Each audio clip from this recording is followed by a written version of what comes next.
在网络上建立自己的个人品牌很重要，尤其是你想发展你的网络事业。今天这期影片我就会告诉你如何从零开始打造自己的个人品牌，来发展自己的网络事业。Hello， 大家好，欢迎回到我频道，我是 Grayson。每周我都在这里分享社交媒体、网络创业以及个人品牌打造的内容。如果你感兴趣这些内容，记得订阅我频道，把旁边的小铃铛打开，就能接收到最新的影片通知了。今天我们来聊聊个人品牌。其实，如果你在网络上有社交媒体账号，你就已经有自己的个人品牌。因为你已经在网络上展现出了自己，别人可以通过网络来搜索到你的信息。在这里我想说一下，品牌和个人品牌有什么区别？品牌我们可以这么理解，可口可乐是品牌，星巴克是品牌，他们被大家所熟知的就是可乐和咖啡。可口可乐不可能有一天去卖咖啡，而星巴克也不可能有一天去卖可乐，所以他们的品牌早已经在他们第一天就已经开始定型了。而个人品牌就是你的人设，就是展示你的个人，你可以更好的与你的观众建立起联系，更好的把他们转化成客户。而且个人品牌不会限制于某一个领域，也许你发现在今年你做了这个领域你不感兴趣，你可以在下一年去跳到另外一个领域，你的追随者会跟着你到另外一个领域，所以建立起自己的个人品牌会给你带来非常多的好处，会让你找到属于自己的存在感，会给你带来更多的机会。所以接下来我们再来聊一聊如何从零开始建立自己的个人品牌。首先，建立个人品牌的第一步就是你要知道为什么。为什么你会想要建立起自己的个人品牌？如果你想要在网络上建立起自己的个人品牌，你肯定是有目的的。你可能是要开始网络创业，你可能是要推广你的某些服务、某些产品，也有可能是你需要在某个领域被别人认知。当你问自己为什么之后，你就会意识到自己不是因为看到其他人在网络上建立起了个人品牌，你不想感觉到落后，所以才想要开始。但你并不知道这样做的目的，这样会给你带来什么好处。别人在网络上建立起个人品牌，可能是为了想要让更多人知道他的服务，这样他就能够接收到更多的客户，也有可能是为了想要推广自己的产品，促进更多的销售。所以，当你想要在网络上建立起个人品牌之前，你先问自己为什么。当你知道这个原因之后，你就会有更加清晰的目标。建立个人品牌的第二步就是主题定位。每一个人都会有很多的兴趣，这也会导致很多人想要分享所有他们感兴趣的话题。但是如果你想要在网络上建立起一个突出的品牌，你就需要找到一个主题是你最感兴趣的。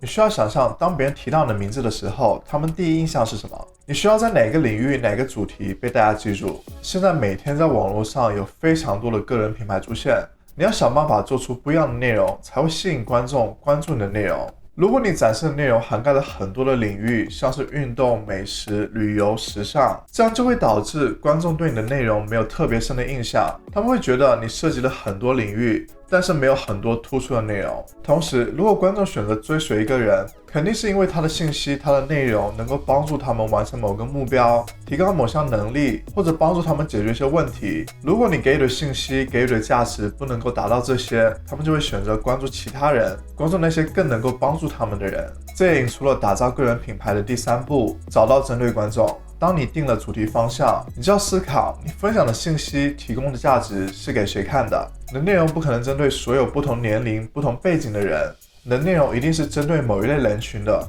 他们可能是学生，可能是刚开始创业的人，也有可能是科技爱好者。当你知道你的内容是给谁看了之后，你就会有更清晰的目标，你会知道如何规划自己的内容，规划自己的话题。你能够想象得到他们会遇到什么样的问题，他们需要什么，你能够提供哪些帮助。这里我推荐大家一个方法，去找到你的针对观众。你可以做出一个用户画像，这个画像就是你理想的观众。他是男还是女？他的年龄是什么？他是什么职业的？是学生还是上班还是创业？他的家庭背景是什么？他平时的兴趣爱好是什么？他多久用一次社交媒体？当你刻画一个很深入的用户画像时，你就会在制作内容的时候时刻想到这个用户画像，想到你的理想观众，你就不会偏离你的主题。打造个人品牌的第四步就是挑选平台。现在有非常多的平台能够帮助你打造自己的个人品牌，像是 YouTube、IG、部落格、Twitter、LinkedIn， 但是我不建议大家使用所有这些平台，我希望你最多使用2个平台。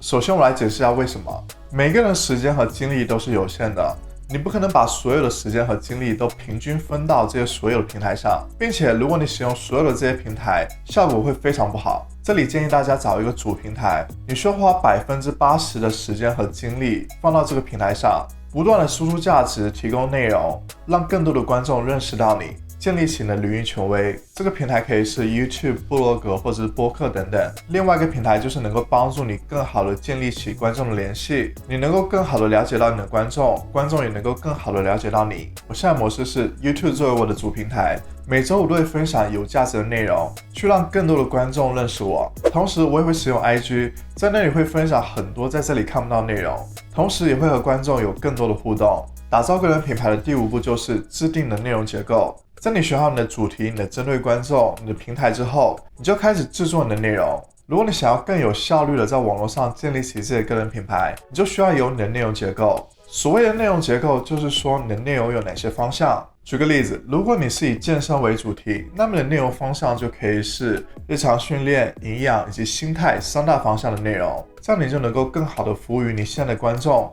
同时也会吸引更多感兴趣的观众。这一点是我刚开始制作内容的时候忽略了一点，我内容缺乏针对性，所以可能吸引到的观众不是我的理想观众。所以希望大家都能够在制作内容的时候都带有方向，知道自己的内容结构，自己做的内容能否在之后给自己带来一些效益。例如你做的内容是否能够吸引到一些观众，这些观众能够在日后购买一些商品，购买一些服务，或者某些内容能够给你建立起领域权威，让观众更加信任你的专业知识。所以当你做的内容都有带目的的时候，你会更有效地建立起自己的个人品牌。建立个人品牌的第6步就是保持持续一致。首先说一下持续性，持续性就是你是否有一直出现在这个平台，你是否有不断的更新内容去服务你的观众。观众之所以会订阅你的频道，关注你的 IG， 就是因为他们想每周获得新鲜的资讯，学到新的知识。如果你不能够保证每周至少出现1次，他们就会很快忘记你的存在。所以保持持续性是非常重要的，不管你是在哪个平台。再来说一下一致性，这里我分为内容一致性和视觉一致性。如果你的 YouTube 频道是讲股票内容的，你想让观众关注你的 IG， 那么你的 IG 就必须也是股票相关的内容，不能是你平时的生活照、你的美食照、你的旅游照，因为这样就会让观众觉得很疑惑，他们想要了解的是股票的内容，而不是你平时的生活照、美食照，他们就不会订阅你的 IG。 另外就是视觉方面的一致性，如果你了解一些品牌方面的知识，你就应该知道，如果你想要建立起一个突出的品牌，你就需要有一些品牌的设计，像是固定的品牌颜色、固定的字体、固定的设计，这样就会让你的内容显得很统一，有品牌化。当别人看到你的缩图、看到你的 IG 贴文的时候，就会想到你这个人，就会知道这是你的内容。我们现在生活在一个网络时代，所以我们能够很方便的通过网络建立起自己的个人品牌，建立起自己的影响力。如果你想利用社交媒体去建立自己的个人品牌，欢迎订阅我的频道。如果让我推荐一个平台，我选择 YouTube， 因为影片内容能够让我们更好的与观众建立起联系。如果你想知道如何更好的经营 YouTube 频道，可以去看一下我的这些影片，里面会有讲到很多经营 YouTube 频道的技巧。那我们下次再见，拜拜。